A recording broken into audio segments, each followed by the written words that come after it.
தற்போது வந்திருக்கக்கூடிய முக்கிய செய்தியை பார்த்துக் கொண்டிருக்கிறோம். புதுச்சேரியில் என்ஆர் காங்கிரஸ் பாஜகவுடன் கூட்டணி அமைக்கலாம் என்ற முடிவிற்கு வந்திருப்பதாக தகவல்கள் வெளியாகி இருக்கின்றன. இது குறித்த கூடுதல் விவரங்களை வழங்குவதற்காக நமது செய்தியாளர் இளவமுதன் இணைந்திருக்கிறார். இளவமுதன், அங்கு இருக்கக்கூடிய கள நிலவரம் என்ன?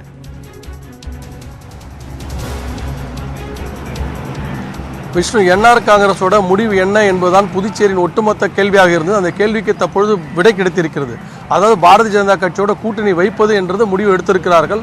இந்த முடிவை என்ஆர் காங்கிரஸ் தலைவரான ரங்கசாமி தனது நிர்வாகிகளிடம் தற்பொழுது தெரிவித்திருக்கிறார். என்ஆர் காங்கிரஸ் கட்சி தலைமை அலுவலகத்தில் இதற்கான கூட்டம் நடைபெற்றது. தற்போதைய சட்டமன்ற உறுப்பினர்கள், முன்னாள் அமைச்சர்கள், முன்னாள் எம்எல்ஏக்களோடு அவர் பேசினார். அப்பொழுது அவர் பாரதிய ஜனதாவுடன் நம்ம கூட்டணி வைப்பதற்காக முடிவு செய்திருக்கிறோம், இது தொடர்பாக அடுத்த கட்டமாக ஆலோசனை செய்யப்படும் என்று கூறியிருக்கிறார். இது ஒரு சில நிர்வாகிகளுக்கு வருத்தத்தை ஏற்படுத்தியிருக்கு. காரணம் என்னவென்றால், பாஜகவுடன் சேர்ந்தால் வாக்கு கிடைக்காது என்பதால் தான் நாங்கள் என்ஆர் காங்கிரஸில் நாம் தனித்து போட்டியிட என்று கூறியிருக்கிறோம். ஆனால் நீங்கள் பாஜகவோடு சேருவது எங்களுக்கு வருத்தம் என்று தெரிவித்திருக்கிறார். ஆனால் ரங்கசாமி பொறுத்தவரை பாஜகவுடன் கூட்டணி அமைக்கலாம் என்ற முடிவு எடுத்திருக்கிறார்.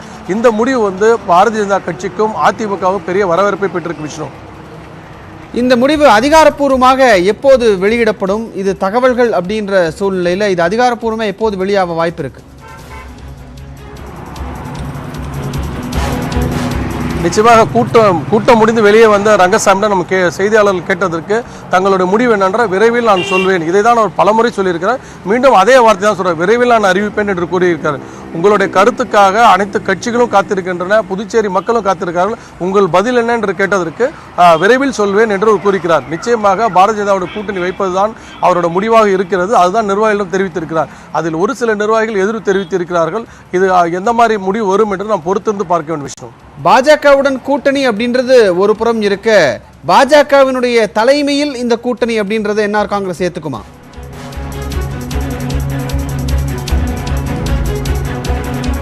நிச்சயமாக இப்பொழுது இருக்கும் நிலையிலிருந்து என்டிஏ கூட்டணி தலைவராக கண்டிப்பாக என்ஆர் காங்கிரஸ் தான் அறிவிப்பார்கள். ஏனென்றால் பல நெருக்கடிகள் பாரதிய ஜனதா இந்த கட்சி கொடுத்தது. அதே நேரத்தில் ரங்கசாமி சளைக்காமல் தனது நிபந்தனையிலிருந்து வெளியேறாமல் இருந்தால், அதாவது என்னவென்றால் முதலமைச்சர் வேட்பாளராக தன்னை அறிவிக்க வேண்டும், தனக்கு கூடுதல் இடங்கள், அதாவது 16, 17, 18 என்ற எண்ணிக்கையை உயர்த்தியிருந்தார். எதில் ஒன்றில் தான் பாரதிய ஜனதா கட்சி ஒப்புக்கொண்டிருப்பது. அதுதான் முடிவு ஏற்பட்டிருக்குது. அது என்னவென்றால் முதலமைச்சர் வேட்பாளராக கண்டிப்பாக ரங்கசாமி அறிவிப்பார்கள். அதேமாதிரி 15க்கும் மேற்பட்ட இடங்களில் தான் என்ஆர் காங்கிரஸ் போட்டியிடும். அதனால் இந்த கூட்டணி இப்பொழுது உறுதியாக இருக்கிறது. விஷ்ணு, 15க்கும் மேற்பட்ட இடங்கள்ல என்ஆர் காங்கிரஸ் போட்டியிடுது அப்படின்ற ஒரு விஷயத்த சொல்றீங்க. பாமக ஏற்கனவே 10 இடங்கள் தரப்பில் வேண்டும் அப்படின்ற மாதிரியான ஒரு கோரிக்கையும் முன் வச்சிருக்காங்க.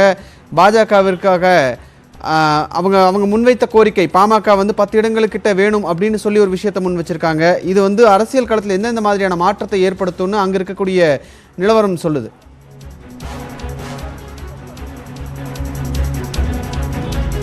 நிச்சயமாக என்ஆர் காங்கிரஸை பொறுத்தவரை குறைந்தது 17 இடங்களில் போட்டியிடும். அதிமுக 6 அல்லது 5 இடங்கள் மட்டுமே கொடுக்கப்படும்.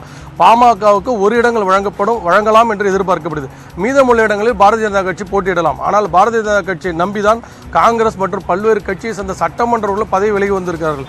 அப்படி என்றால் அந்த இடங்களை எப்படி பாரதிய ஜனதா கட்சி அட்ஜஸ்ட் செய்ய இருக்கிறது என்பதுதான் அடுத்து வரும் நாட்களில் நாம் பார்க்க வேண்டும். விஷ்ணு, இல்லை, இப்போ பாமக என்ஆர் காங்கிரஸிற்காக காத்திருக்க வேண்டாம் அப்படின்ற ஒரு விஷயத்தையும் முன் வைத்திருந்தார்.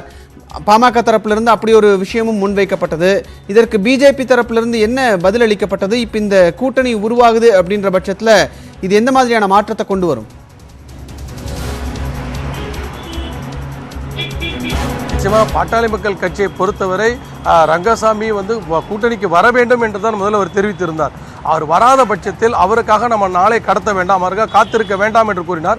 இருப்பினும் ரங்கசாமி இருப்பதுதான் இந்த கூட்டணிக்கு பலமாக இருக்கும்.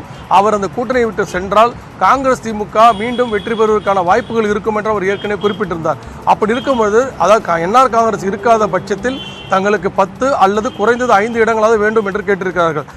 இப்பொழுது என்ஆர் காங்கிரஸ் சேருவதால் அவர்கள் 1 இடங்களை பெறுவதற்கும் தயாராக தான் இருப்பார். காரணம் என்னவென்றால் தேசிய ஜனநாயக கூட்டணி வெற்றி பெற்று ஆட்சி அமைக்க வேண்டும் என்றுதான் இந்த கட்சிகளின் விருப்பமாக இருக்குது. விஷ்ணு, அப்போ பாஜக தரப்பிலிருந்து பாமக தன்னுடைய கூட்டணியில பாமக இருக்கணும் அப்படிங்கிறதையும் தாண்டி என்ஆர் காங்கிரஸிற்கு ஒரு முக்கிய இடம் இருக்கு அப்படின்னு இதை பார்த்து நம்ம புரிஞ்சுக்கலாமா?